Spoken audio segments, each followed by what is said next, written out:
নমস্কার, welcome back to my channel. আমার চ্যানেলে সকল দর্শক বন্ধুদের স্বাগত জানিয়ে আজকের রেসিপি শুরু করব। আজকে আমি বানাবো পটলের দারুণ একটা রেসিপিটা বানানোর জন্য এখানে আমি কিছুটা পটল নিয়েছি। আর পটলের ওপরে যে পাতলা আঁশের মতো থাকে ওগুলোকে আমি বটিতে চেঁচে নিয়েছি। আর একটা পটলকে দেখো এইভাবে খোসা ছাড়িয়ে নিয়েছি।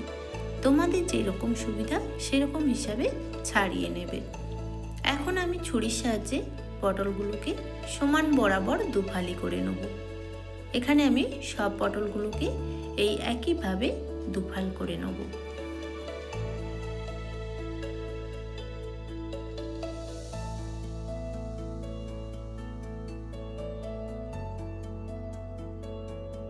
পটলগুলোকে দেখো সমান ভাগে দুফাল করে নিয়েছি।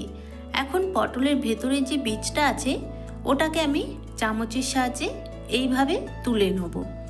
আর এই বীজগুলো কিন্তু ফেলা যাবে না, এগুলো দিয়ে আমি একটা পুর রেডি করব।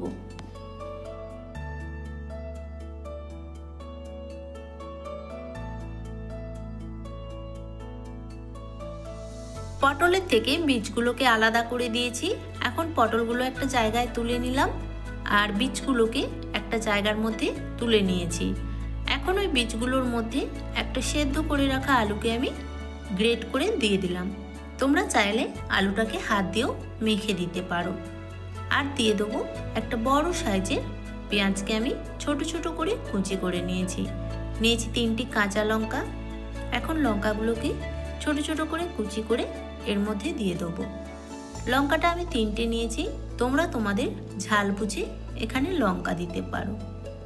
আর দেবো সামান্য পরিমাণে হলুদের গুঁড়ো, কালারের জন্য সামান্য পরিমাণে রেড চিলি পাউডার, আর হাফ চামচ পরিমাণে গোলমরিচের গুঁড়ো। দিয়ে দেবো দু চামচ পরিমাণে কর্নফ্লাওয়ার, স্বাদ মতো লবণ। আর একটা ডিমকে আমি খুব ভালো করে একটা জায়গার মধ্যে ফেটিয়ে নিয়েছি। এখন ওই ডিমটা এর মধ্যে দিয়ে এই সমস্ত উপকরণকে খুব ভালো করে হাত দিয়ে মেখে নিতে হবে।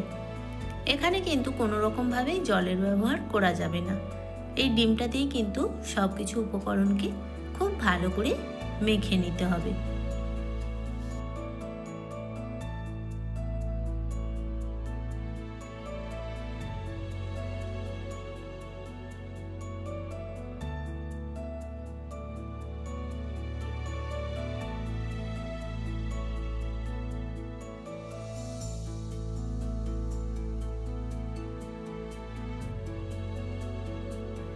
সমস্ত উপকরণকে দেখো আমি ঠিক এইভাবে মেখে নিয়েছি।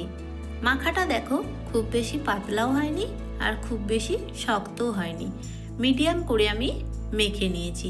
এইরকম একটু জলজলে ভাব থাকবে।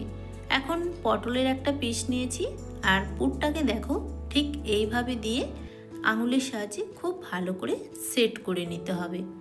এইভাবে আমি সমস্ত পটলের মধ্যে পুরগুলোকে ভরে রেডি করে নেব।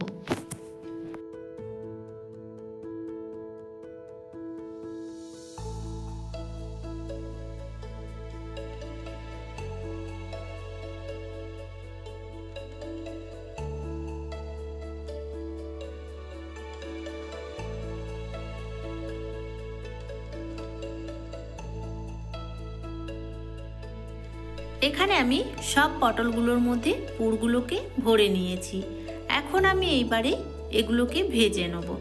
গ্যাসের মধ্যে একটা কড়াই বসিয়ে দিলাম, দিয়ে দেবো পরিমাণ মতো তেল। এখানে কিন্তু তেল খুব বেশি আমি দেবো না, অল্প পরিমাণেই তেল দিতে হবে। তেলটা ভালোভাবে গরম হয়ে গেছে। এখন পটলগুলোকে এইভাবে উল্টে উল্টে সবগুলো আমি একসাথে কড়ার মধ্যে দিয়ে দেবো। আর এই সময় কিন্তু গ্যাসের ফ্লেমটা মিডিয়াম রেখে এগুলোকে ঢাকনা দিয়ে ঢেকে জাস্ট 5 মিনিটের জন্য আমি হতে দেবো। 5 মিনিট পরে ঢাকনাটা খুলে দিলাম।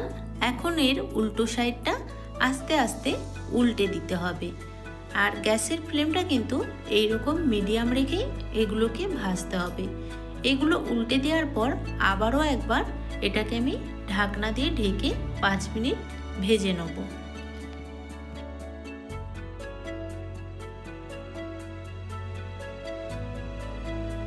আবারও ঢাকনাটা খুলে দিলাম।